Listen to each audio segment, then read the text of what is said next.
سنو اے نادانوں اور آج کے مسلمانوں، دل کھول کر شراب پیو، کرپشن کرو، رشوت کھاؤ، ناجائز منافع بنا لو، حرام کھاؤ، ملاوٹ کرو، مظلوموں پر ظلم کرو، ناحق زمینوں پر قبضہ کرو، سود کھاؤ، لوگوں پر کالے علم کرو، تعویذ کرو، جسم فروشی کا مال کھاؤ، زنا کا مال کھاؤ، ان کے گھروں میں جھگڑے ڈالو، ناحق طلاق دلاؤ، گھر برباد کرو، یتیم مسکین کا حق کھا کر بنگلے بناؤ، پر اصلی گھر یہی ہے۔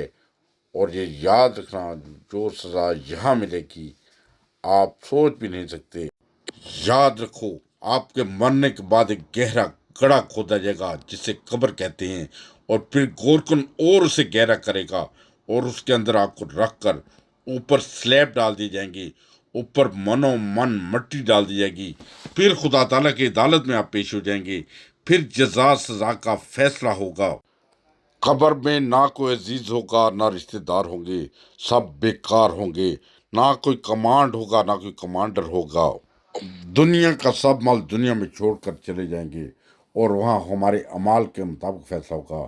پھر بندہ سوچے گا، اے خدا، ہم بھولے ہوئے تھے، ہم بھٹکے ہوئے تھے، ہم نادان تھے، ہمیں معاف فرما۔ مگر معافی تو وہی ہوتی ہے جو ہوش میں مانگی جائے، یعنی اپنی زندگی میں اپنے اعمال سیدھے کریں۔ ہمیں خدا تعالیٰ نیک راہوں پر چلنے کی توفیق عطا فرمائے۔ یا تو مرنے کے بعد خدا تعالیٰ کی جنت ہوگی یا جہنم ہوگی۔